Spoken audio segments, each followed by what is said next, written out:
न तुलाज मातीला तू जाग उधाणू दे आज उरी उजाडू दे आज साकड हे माग होऊ दे पहाट नवी आता होऊन जाऊ दे साऱ्या जगाला पाहू दे पडू दे पाऊल जरी काट पाया खाली लाकड्याला येऊ दे पडू दे पाऊल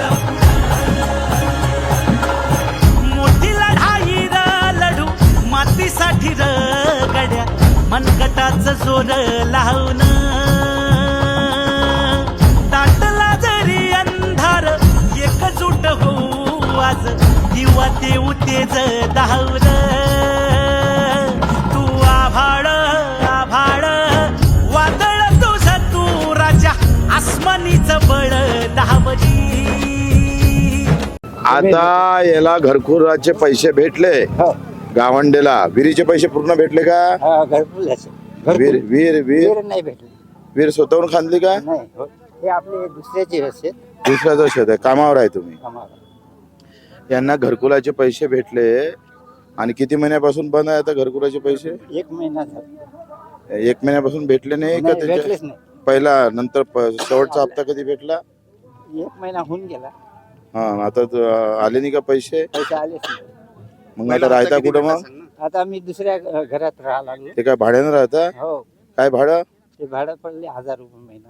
1000 रुपये एका महिना. खोलीचं. किती महिने झाले भाड्यानं राहता? आता हे 1 महिना झाला पाण्यातच साव ना. नाही, घरकुल बांधल्यापासून भाड्यानं राहता का? हो. किती महिने झाले मग? घरकुलाला झाले 3 महिने.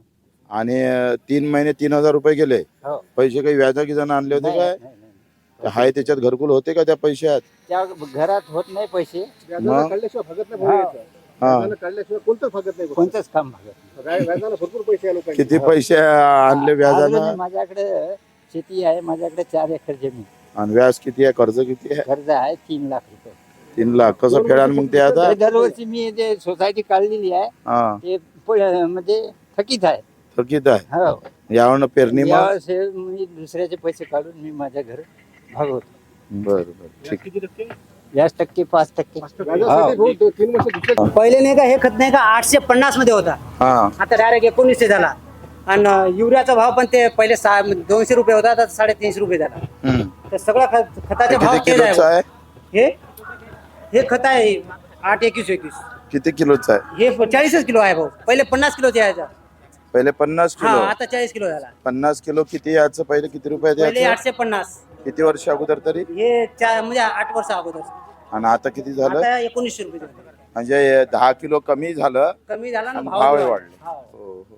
आता 10 एकर वावर आहे आपलं. 10 एकर मध्ये खत टाकायला किती दिवस लागते तरी? खत आता मजूर लावलं ना. तरी किती मजूर दिवस? 2 दिवसामध्ये होऊन जाईल. किती मजुराला? 7 दोन्ही 14 मजूर. 14 मजूर. हा. 2 दिवस. हा, 200 रुपये मजुरी. 200 रुपये मजुरी. म्हणजे एका दिवसाचे एका दिवसाचे म्हणजे 1400 रुपये. 1400. 1800. म्हणजे खत पण हा 14-28 रुपये. 2800 खत. खत जवळपास झालं भाऊ सगळं 19,000 रुपये. 19,000चं खत. 2800ची मजुरी. 19,000 आणि 2800 म्हणजे 31,000 झाले. 31,000 रुपये. 31,000 एका वेळेस. एक डोस 31 आणि किती डोस टाकताय? 3 डोस.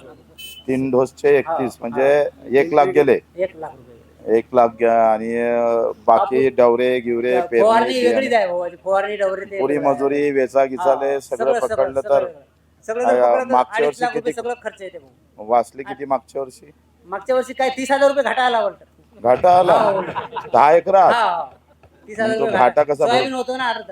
सोयाबीनचा भाव अगोदर नाही का अलगच होतो ना, आता परत नाही का कमी झाला. घाट्या मग 30,000 कव्हर कसे करा आता? आता काय परत नाही का कर्ज काढायचं नाही लावायचं.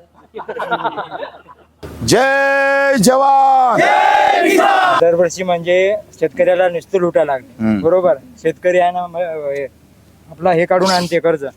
4 लाखाचे 5 लाख होते, 1 लाखाचे 1.5 लाख होते. बस अशी सिस्टीम आहे.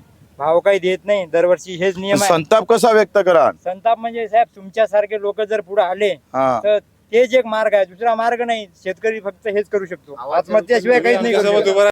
आता मुलीचे लग्न जर काढलं यांना करायला तर 3 एकर वावर विकावं लागते. मोदीने एवढे पैसे दिले, त्यानं असं केलं, त्यानं मुलग्यावर त्यानं ती हे स्कॉलरशिप लावून दिली, दवाखान्याचे काम फुकट झाले, तर मग मोदीलाच द्या, संजय राठोडलाच द्या किंवा याला द्या, मग ते पार्टी पाहूनच देते ना. तर त्यावेळेस असं होत ते आपला भाव पाहून दिलं पाहिजे आपण. आणि इलेक्शन झाला की सगळं कट होऊन जाते. आणि सोयाबीनला 4,000चा भाव 34,000 अतिवृष्टीचा पैसा आता सोयाबीन निघाला. शेतकऱ्यामध्ये रोष नाही निर्माण. तुम्ही इकडे येताय म्हणून हो हो हो. म्हणजे सर्वसामान्याला माहित नाही, कारण की सर्वसामान्य तुमच्यापर्यंत आले असते, भाऊ आमचा मागच्या वर्षीचा अतिवृष्टीचा पैसा आला नाही, मग तुम्ही तिकडे काहीतरी लढाई केली असते. तू आभाळ आभाळ वादळ तुझ तू राजा आसमानीच बळ दहावजी.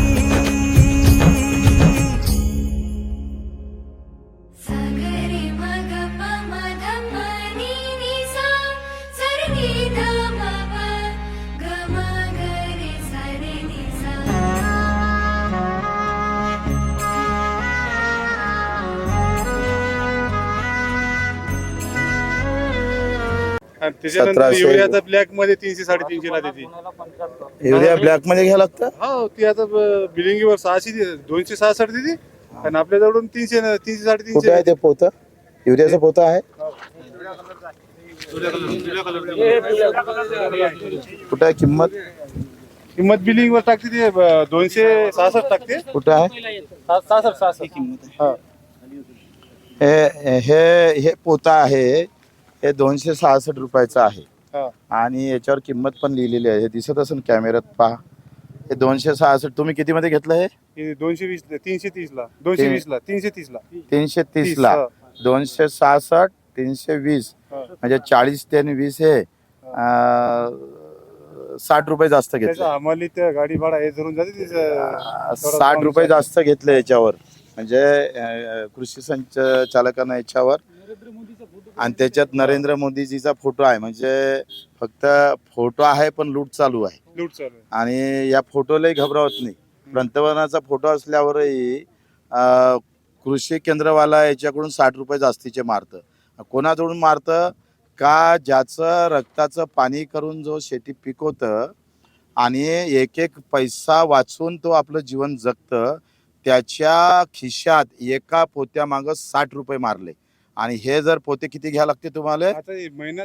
तरी अंदाजित पूर्ण पकडले 3.5 नाही, किती पोते घ्यायला लागतं तरी तुम्हाला मारता? तरी एका डोस मध्ये 2 पोते टाकावं लागतं. 2 पोते 3 डोस, म्हणजे आपण जर पकडलं एका शेतात 2-2 पोते जर म्हणले तर 20-25 पोते लागले. 25 पोत्या माग 60 म्हणजे किती झाले? 1250 रुपयाची लूट आहे युरिया माग. म्हणजे 1700 रुपये सबसिडी केंद्र सरकार देतं या कंपनीला, आणि तरी ती कृषी म्हणजे केंद्र चालक आहे तो इथं यांना 60 रुपयानं लुटतं, तिकडे कंपनी वेगळी लुटतं. म्हणजे शेतकऱ्याचं जीवन कसं आहे माहीत आहे. तो कुठल्याही जातीचा असू दे, धर्माचा असू दे आणि कोणत्याही पार्टीचा असू दे, त्याला कोणी लूट थांबू शकत नाही. त्याला खत टाकलं तरी लुटाचं, बी टाकलं तरी लुटाचं, आणि माल निघालं तरी लुटाचं. म्हणजे प्रत्येक क्षणोक्षणी ज्या कळावर पडशील त्या कळावर लुटल्याशिवाय राहणार नाही, असं जे धोरण आहे त्या धोरणाला मारायचं आहे. तुमच्या आमच्या डोक्यातलं जात आणि पार्टी आणि धर्म थोडा बाजूला ठेवा. मनाशी ध्यास घेऊन आज तुडवा वाट तू झोकून देर तुझ तू सार तुडवा वाट तू. धगधगता श्वास आता बेभान पेटू दे, पडू दे पाऊल पुढं, सधी काट पाया खाली लाख येळा येऊ दे, पडू दे पाऊल पुढं. मोठी लढाई र लढू मातीसाठी र गड्या, मनकटाच जोर लावून ताटला जरी अंधार एकजूट होऊ आज, दिवा देऊ तेज दाऊर.